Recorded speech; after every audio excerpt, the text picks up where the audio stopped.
you physically and emotionally abused everybody in the house. I even asked myself, like, are you our father? Your hand touched everybody, and I mean everybody. I remember going to school with scars in my body, and that was even in secondary school. Why?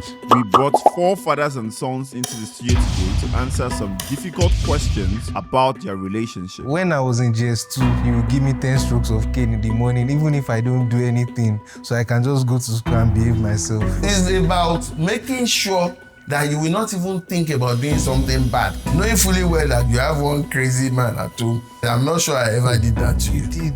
If I could switch roles, I would give you the 10 strokes of cane in the morning. We barely really had a very smooth relationship because we were not always around. I grew up being a loner. I can barely say I was barely happy. Outside, I was a child. Inside of me, I was having gray hair. I never had any playful experience as a child. I need to be my own therapist from childhood. I did my own therapy for myself. Emotionally, I was a prisoner. I didn't know it has hurt you. Sorry, my dear. Don't think that way. Yeah. I'm a good father. With prompts coming up like, some expectations you have of me are unfair. Have made sacrifices that you've never acknowledged. Let's see if this father and sons will be vulnerable enough to face this ultimate test of honesty. I have a better fashion sense. Okay. You do have a good dress sense. I mean, I've taken your clothes before. You like Adire a lot, your color matching is good. I'm not saying I don't have fashion sense, it's just that I'll leave that one to you. What matters to me in dressing is, am I comfortable? That's the question I always ask myself. Regardless of the occasion, as long as I'm comfortable, I do not really care about colors like that. Growing up, I was not able to determine the outfit that I wear and everything that I do now is just building on everything that you've done. Well, I agree. He has just said the facts. When he wants to go out, I check him and to be sure that he's properly dressed for the occasion. There have been times I will tell him, no, what you are wearing is not right. You go back. I'm a young person, so you can't be telling me what to wear all the time. Sometimes I want to dress like I'm young. It's my style at the end of the day. As a cultural man, I have that Yoruba philosophy. It says, "Ba sharing." So before you get out, watch yourself. Is this thing match this occasion or the other way around? There are occasions that you have to dress in certain ways. And when you get it wrong, I always drag you back and correct you and tell you to do it appropriately. I applied for a shoe ad, and I told them that I've worn your shoe, and because of I wore your shoe, I like shoes. And I steal from your fashion, but I mean, I have improved. I have my own personal taste. But you know, you learn tailoring, this and that, fashion design, so you got to have more sense in that. True. I mean, I remember when those days, the baggy days that I'm doing now, I saw you wearing baggy. Sometimes you became fitted suits. Remember when you needed suits, there's coats, you were wearing coats that time. So now we're seeing the haute fashion, which is wearing big, excessively big stuff. And then You still wear jeans, and I was like, this one see how fashion sense, and I like it, right? As a sailor, I've been traveling different parts of the world, so yeah. I normally see different things. I'm a man that is relating with it, different generation. I must have a blend of every generation. I must be identified with my original culture. There are certain days, me and my guys at the top say, on so day, why should you put on native attire? I say, no, this is me.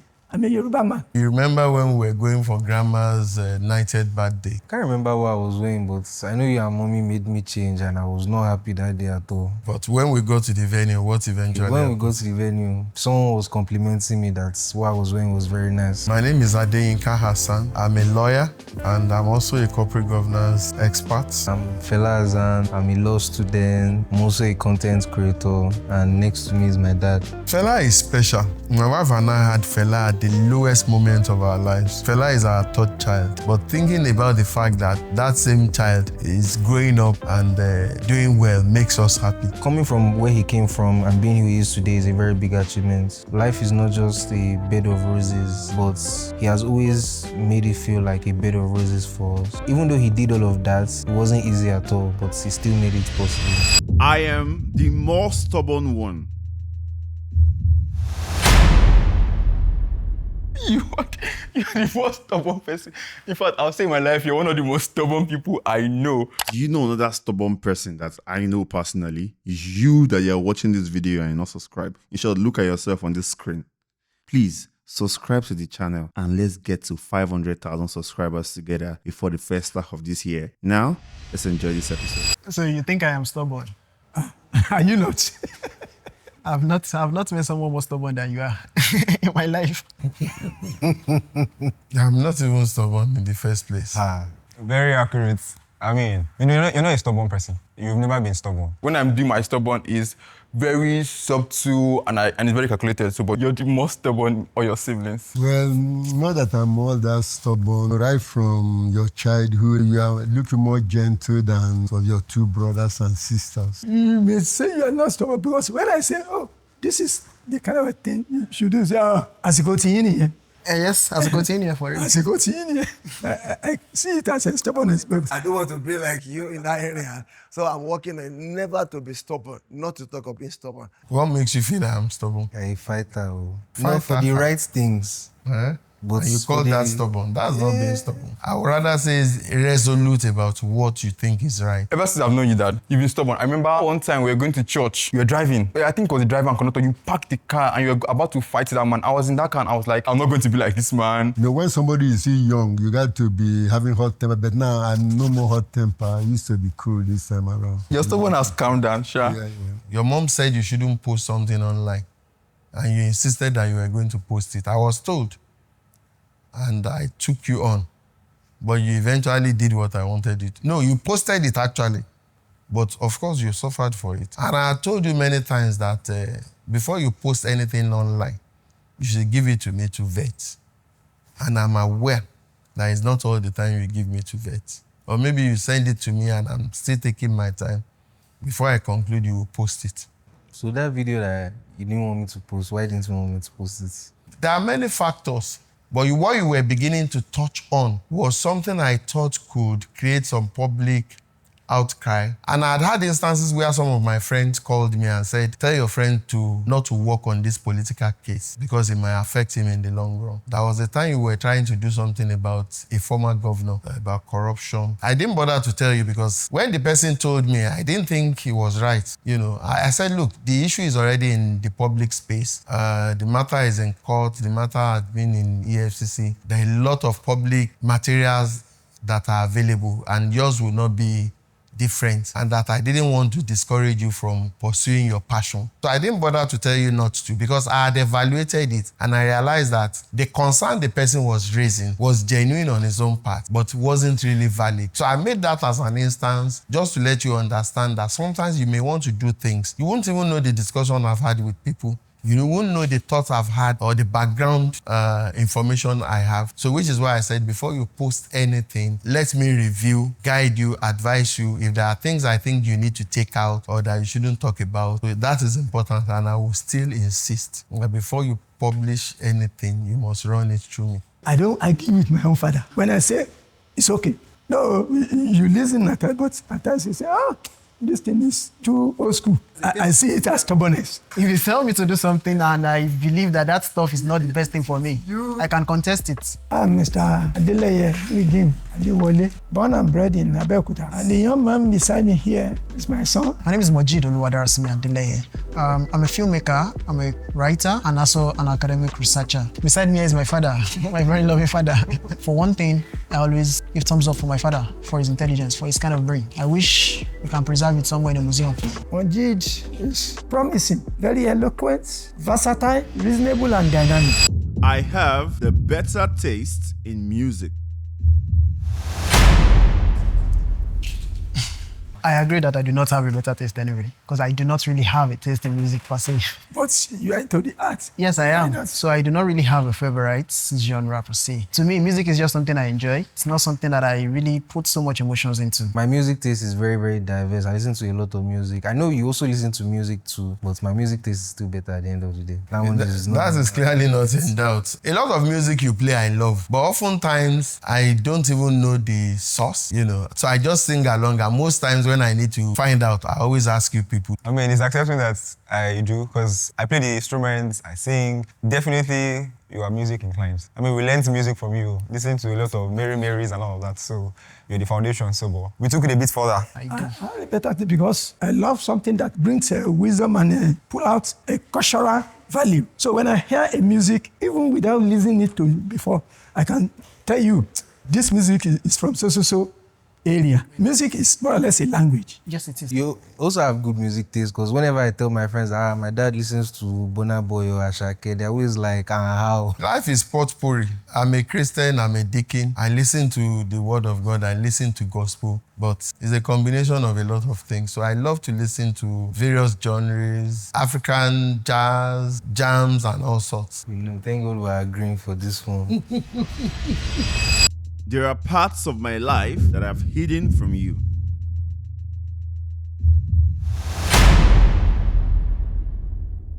So there are no part of your life that you hide. No, I didn't hide anything. You don't have What will I hide for you? You I'm don't not- have a secret girlfriend. Now, there is a reason I chose to hide them. So I will still keep them.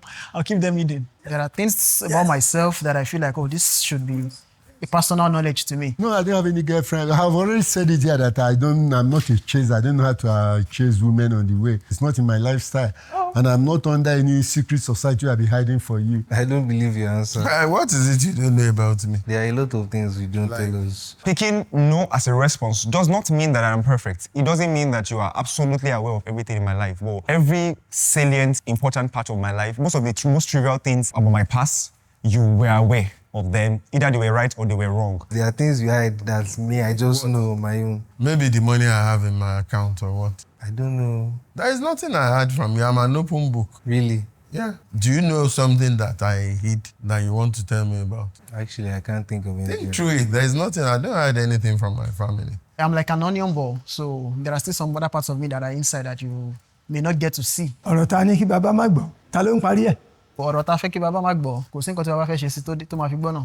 bàbá gbọ́ bàbá ló ṣe máa parí ẹ̀. I've told you before that I'm more experienced than you are. There are ways I even do audits that you don't know. I know how you do your audits. Okay, tell me. You be snooping around my room, checking for things that you did not keep, but things that you will not find. There are some parts of my life, not my life, maybe some decisions or some situations that you may not know. Number one, maybe because of immaturity. I couldn't expose you to certain things when I know that you are not matured enough. For example, paying your school fees. Either I went to take a loan on something you may not know. There are part of me that you don't know. So I'll give for example. I read somewhere recently that there are 3 types of people that comes into your life. They have the people in your parlor. They know you intimately. And then there's people that you're outside where you will discuss things like they don't know you, but they know a little bit about you. And then there are road people that people can discuss everything from politics to everything, but they don't even know you that well. I ask myself this question, where does my father fall? Honestly, you fall on that road, people, we don't even get to even discuss personally because there's no even place. I think it's coming from a place of where you don't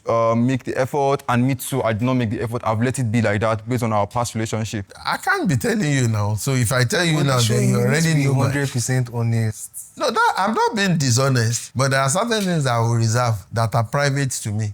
You want me to tell you how I check on you in school? I have my ways of checking on you in school. I cry.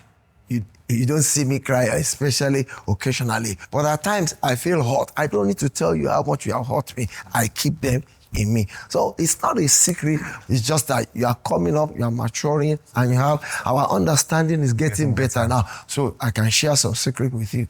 I even use people to give me information about you, including your lecturers. So now I've told you, does that make you happy? I'm not happy about it, so let me say it makes me happy. It's my own way of mechanism for doing parenting. If you tell us your movement or engagement, you say, if you go this way, it may lead to this. We are more of guidance than condemnation. But you are afraid of letting us know your in-depth. It's not out of fear. For instance, I will not tell you about my sex life. There is no way you can get to know about that. No. Those are parts of me that you will never get to know. Don't worry. Everything will be okay.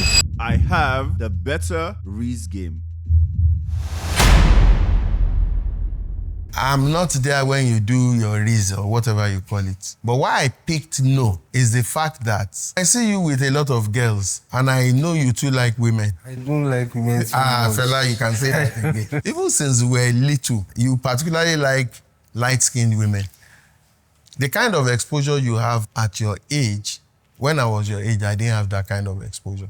I'm more of a keypad warrior. So when I am typing, I know what to say. I'm thinking about it because I write. But for you, I've not seen you like, read somebody, except when you're speaking Italian. I remember one time you were speaking Italian to somebody on the phone, and you're like, arrivederci, and I'm like, this one, I've not seen you read my mom. Like, no. So I feel like it was maybe easier to woo my mom.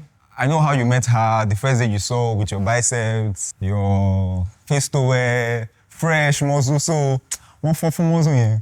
So she was already gone. See fine boy, don't see. But nowadays, even with your muscle, with your money, this generation people are a bit more difficult. In my own youth, when I'm growing, we are not brought up in such a life because during our time, nothing like all these handsets and nothing like all these computer even physically, systems. What about talking just one-on-one? And again, I'm not a womanizer. I didn't know how to chase women or anything like that. That's it. The reason why I picked yes is because you are very unromantic with mommy. I've seen you speaking to mommy. Your rizz is 0 with mommy, like. And I'm sure she can agree to this. When she sees this video, she will know that, yes, your rizz is 0, that you don't have rizz at all.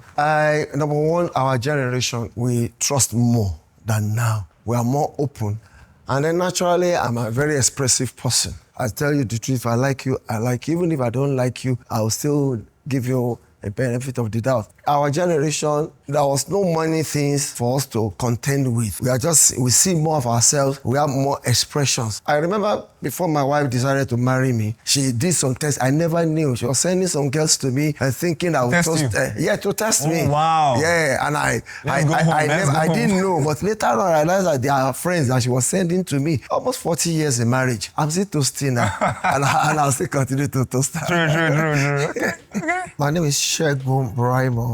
I'm a servant of God. I'm a senior minister. I'm happily married to Reverend Theodora Amotayo Braimo, and we have generational children, and the man beside me is one of them. My name is Subaija Odunayo Abimbola Braimo. I'm a filmmaker, photographer, videographer, content creator. This fine man here is my father. At a time we were dancing, myself and my siblings. We went for a particular ministration in a church. We danced. It was a vigil. And we got back, obviously, in the morning, 5 a.m. We were tired, we were exhausted, we slept. And the next thing is, someone knocks at the door and then opens the door, and then we're seeing my dad with a big tray that had bread, buttered already, with hot tea. And then he says, don't stand up, just eat. And then we're eating with sleepy eyes. We didn't realize what happened. He came carried and then went to the kitchen and then we slept. So you know when we just wake up in bed, like, come, what's inside my chop? Drove, bought all of these things, went into the kitchen, cooked, buttered the bread, brought to, what manner of man is this? But I can't forget the day I returned from the office and my wife told me that she went to the hospital. We thought it was malaria. They now confirmed that she was pregnant. I knelt down and my wife was looking at me. Maybe I had a premonition. I said, no, that's a gift. That's why we gave him the meaning, Uluwadara, God is good.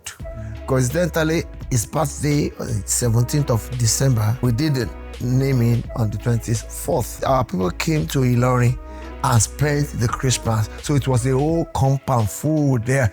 So it was a day that you cannot forget. I have made sacrifices that you've never acknowledged.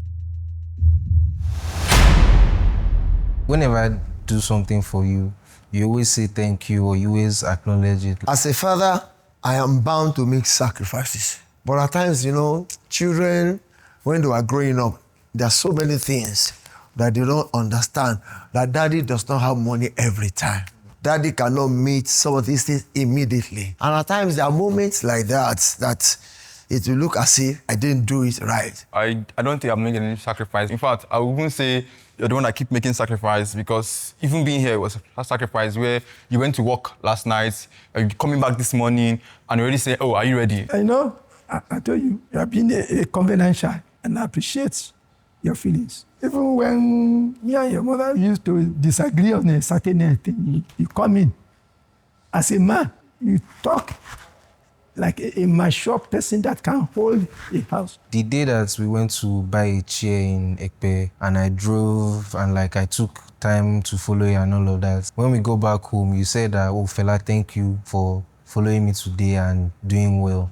So that was nice. Everything you do in this life, I truly appreciate it. Sometimes I know because of the whole financial strain you don't do, but all those other sacrifices you do, I truly, truly appreciate it. As a father, you got to make sacrifice for your sons. But now, I never make enough for you people.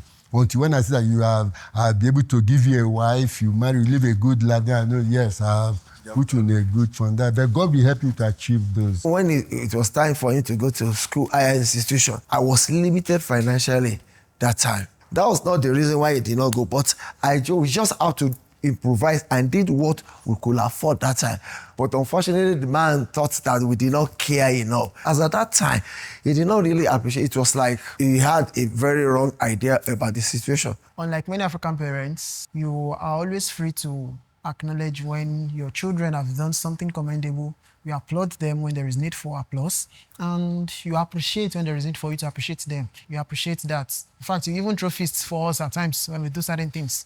There isn't anything particularly that I have done that is so big or so mighty that you did not acknowledge or that you did not appreciate. Every time I do things for you, no matter how small, you always show appreciation. Even when I send you allowance, you send me a message to thank me. Sometimes you even call and I'll be wondering why you are calling. I'm happy that you do it. I think for every sacrifice that I ever made, that I expressed to you, you always acknowledged. You know, like you referred to the school days, like I was limited by knowledge, not understanding the peculiarity of what was going on at a particular time. But even when I started talking about it, you know, cracking jokes about it, you actually took your time to explain. All the sacrifices you made for them, this will be appreciated enough. Yeah, they appreciate that. They appreciate at least. God help you. Only that way not good to make a mistake. But without the mistake I make by the forces of the earth who draw me back, you will not be here today. You'll be better. At time we thank Almighty God for everything.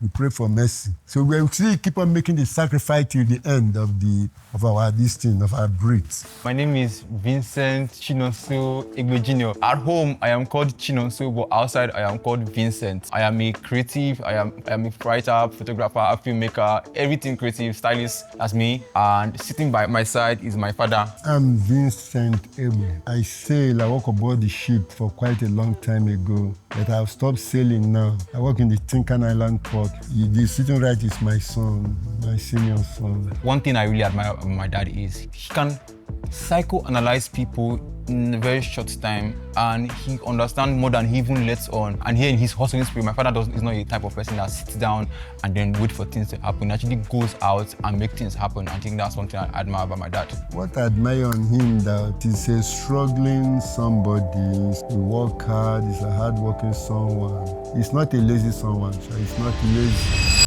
I've wanted emotional support from you, but didn't know how to ask. So I feel like because you have a very African, like the classic African parents mentality, you don't really put value to someone's emotions and all of that. And you're not really expressive. If I want to confide in my parents, I'd rather go to mommy. I can't really see myself opening up to you like that. Why? You're not very approachable.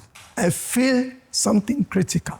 Since I've known your mom to be over anxious, if you do this, what of the negative aspect of it? If I tell her, you say, okay, everything, you must first of all call the children. But out of sheer sympathy, you follow your mother to take that decision. And that decision may not augur well for me. I'd rather keep it. Because I know whenever your mother says, you better advise your father. You should not do this kind of thing. You can think of someone that does it and make a breakthrough. So that aspect made me lose some certain things at times. Instead of taking that step, you tell you different reasons why it should not be done that way, and you imbibe her idea. I picked the green because entering into the business space, you bought me my first camera. I remember when I mentioned some years back when I mentioned I wanted to do photography and videography, you didn't play it light. You took it like it was your work. Based off the peculiarity of our relationship, I went through a bit of rough patches through the business. Sometimes business is going very well. It's like we bribe God. And then sometimes it just goes down the slide. And I'm just thinking, who can I reach out to? I didn't know how to then translate, how do I come and meet my dad? I didn't even want to put you on the spot too, because I knew if I share with you, you will get very worried. I didn't want you to feel the pressure of wanting to help me. And I don't know if you can even understand me telling you that I've not had a job for 2 months. No shoot, nothing. Not because daddy cannot help me, but because I don't want daddy to be under pressure. And I don't want to also disappoint daddy. So I want you to correct your mindset. Your mom is a bit more permissive than I am. You misunderstood that to mean that she's more approachable than I am. I'm actually open to you. There is hardly anything you don't know about me. I tell you everything. So don't be afraid of me. There is no need. And I've said to you again, don't be afraid of anybody, but respect everybody. All right, so for me, trying to seek emotional support from you, I think, okay, growing up, I really do not think you know so much about my feelings when I was a child. We barely really had a very smooth relationship because you were not always around. My fondest memories of you were days when you would come back from a long journey after many months and then come back with goodies.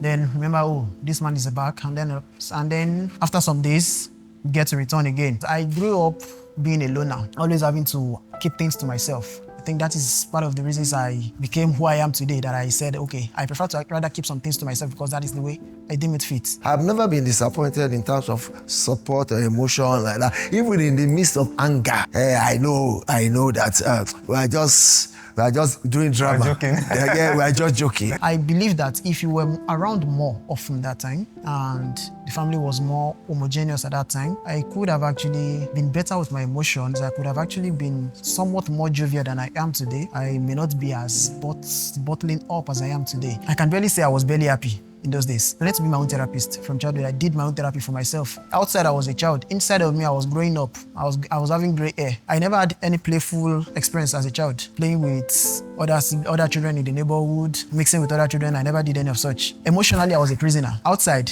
I was just a child. Whenever you were around, I was always having some sort of happiness whenever you were around because I would gain one thing or the other from you. I would get to experience something more fun than I used to because my days were usually boring. But whenever you were around, you would do something exciting. And I felt like, oh, if you're around more often at that time, maybe I could have been more bubbly than that. I could have been happier than I was entirely at that time. I'm sorry for that kind of thing. I didn't know it can affect you to that extent. I didn't know it has hurt you. Sorry, my dear. Don't think that way. Yeah. I'm a good father. No problem. Okay? I do not do anything any against day. you anyway. So, nothing pains me a lot. What you are telling me now, it pains me. I thought you have forgotten. Yeah. That's a loss that Mujid has had to unpack with his dad. I know some of you watching may have also had similar experiences. But imagine there was a way Mujid and his dad could connect even when he wasn't there. That's why we've been working tirelessly to build something for you guys over the past year. Our soon-to-be released app called Deep. We like to call it a connection app.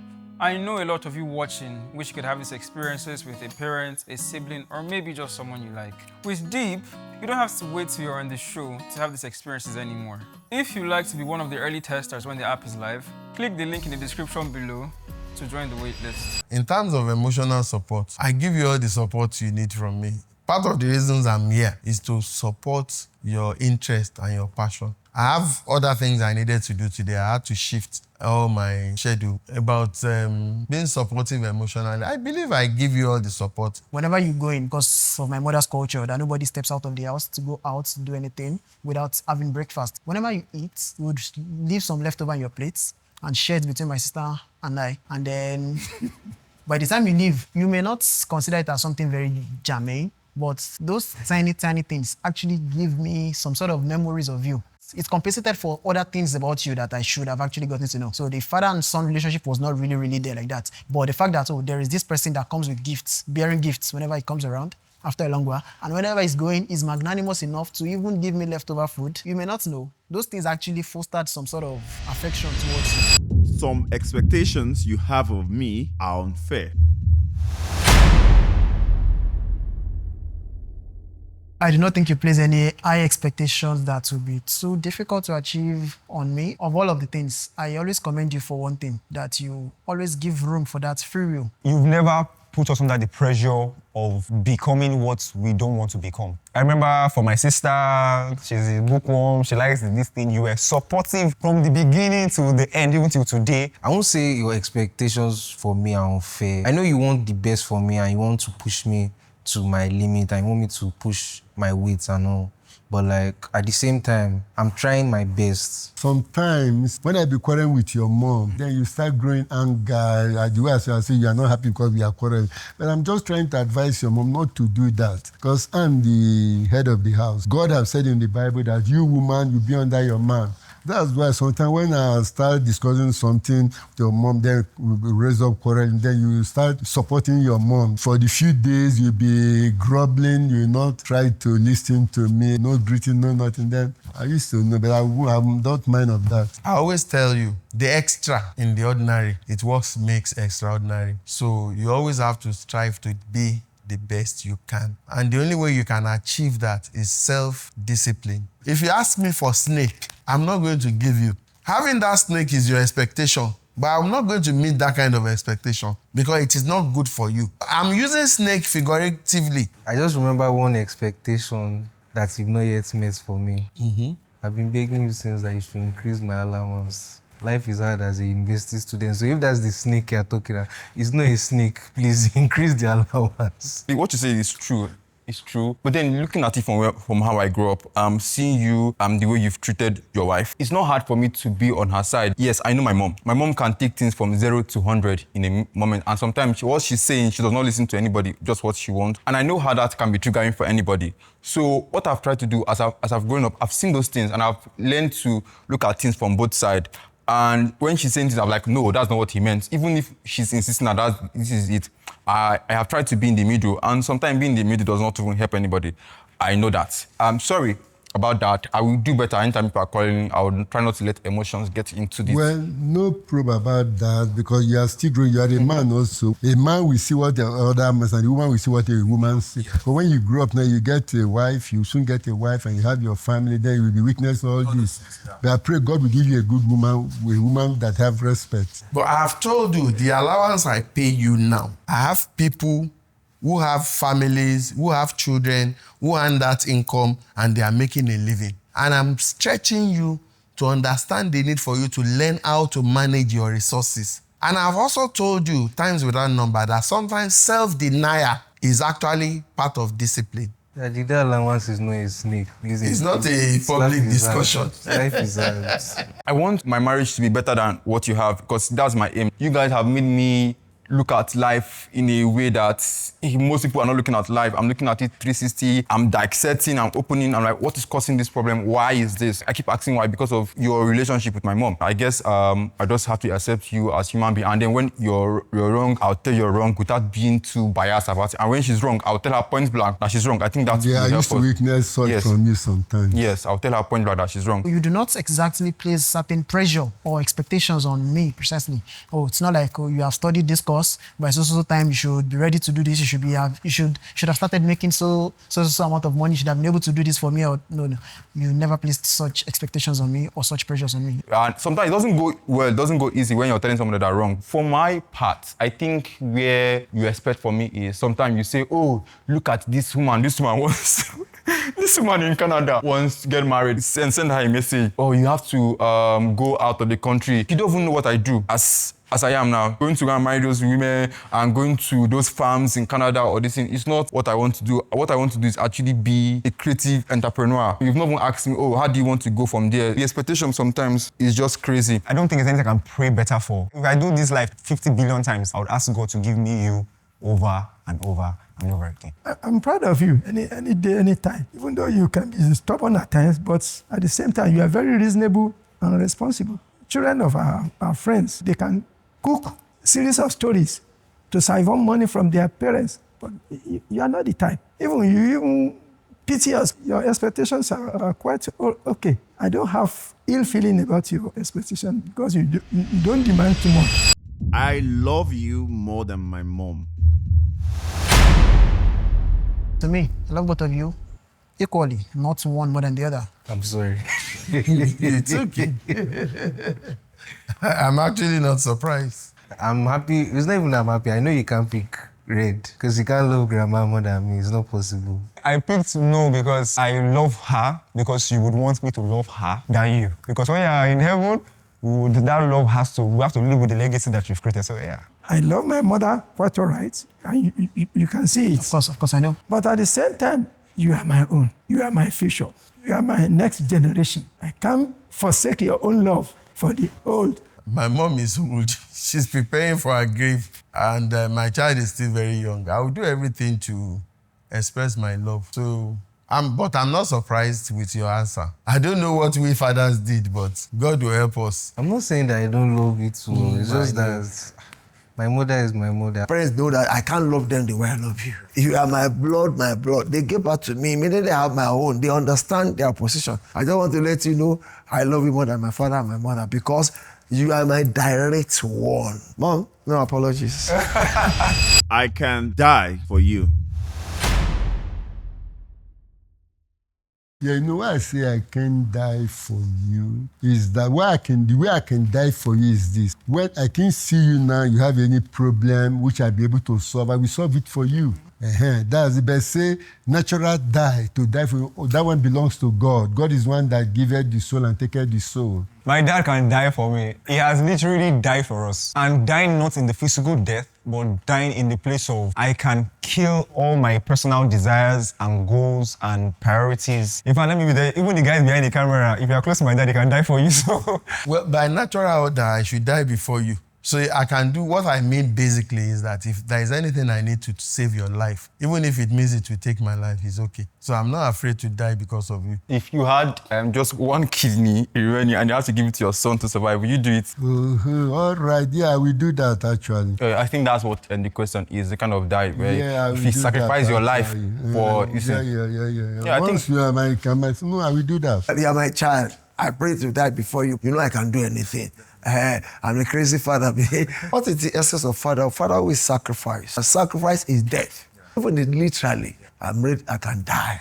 I expect that you will expect Of course. I'm a Nicola or Nicola. Exactly. But If I thought there should be anything like that, I would expect that magnanimity to come from you towards me, not the other way around.